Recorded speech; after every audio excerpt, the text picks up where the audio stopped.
Hi, this is Landon Bryce from ThoughtCast.com, and this particular video is for parents of kids who have Asperger's syndrome, who are in middle school or in high school. And it's in response to a question I got from a parent whose son is interested in making friends and really doesn't have any.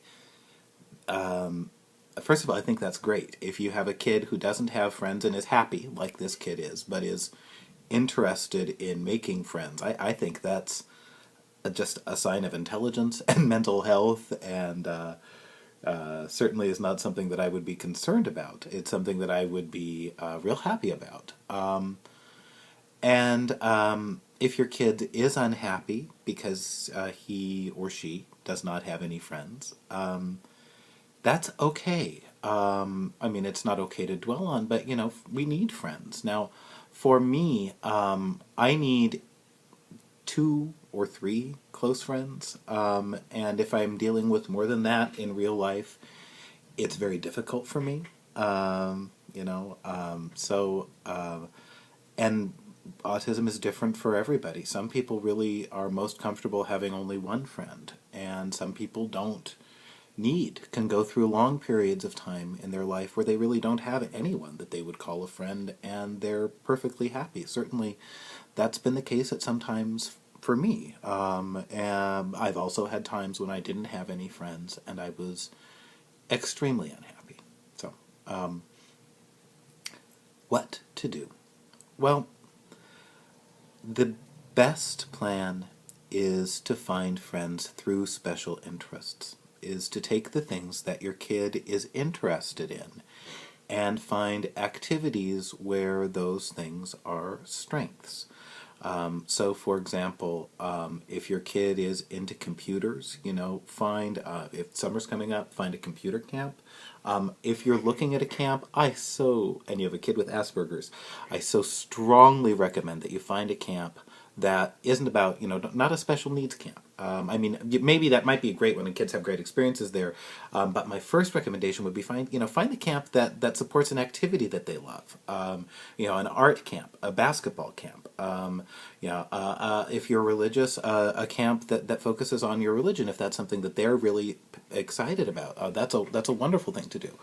But look for activities. Help them look for. If your child wants to make friends, put a lot of energy and a lot of commitment and as much money as is reasonable and appropriate for you into putting them into activities that support the things that they're good at and they will enjoy and will allow other people to see them. For me, this was theater. I am a good mimic and I can sing, and when other people could see those things about me, and when I had the opportunity as an actor to replay the same situations over and over, I learned everything I know about social skills from being in theater, partly from the process of that I got through, learning to act like a normal person. Whatever, whatever character it was I was playing, but mostly just from the experience of being part of a group where I was needed and where my skills were appreciated.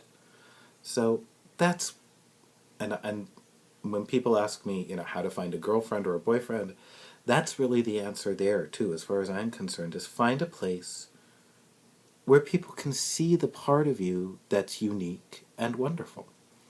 And if you're a parent, again, find the right club, find the right camp.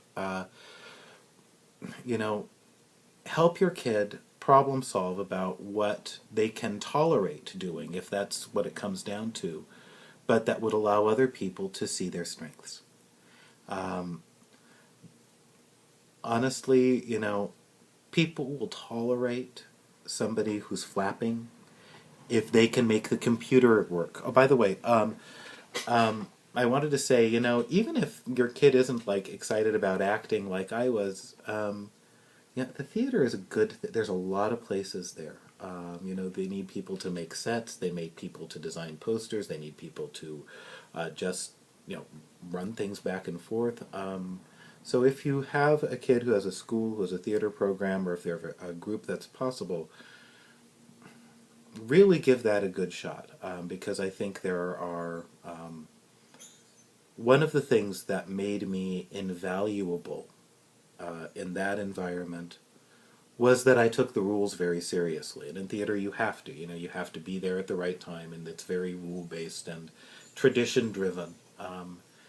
And for me, that was an environment where not only was it comfortable for me, but where my rigidity and my need to do things the right way was really of benefit to other people, and they got they appreciate me for it. So it's really just that's the one thing I have to say. If you want to have people make friends, and they have a significant amount of autism, the best way is to get them into activities where they're going to be able to use what they're good at.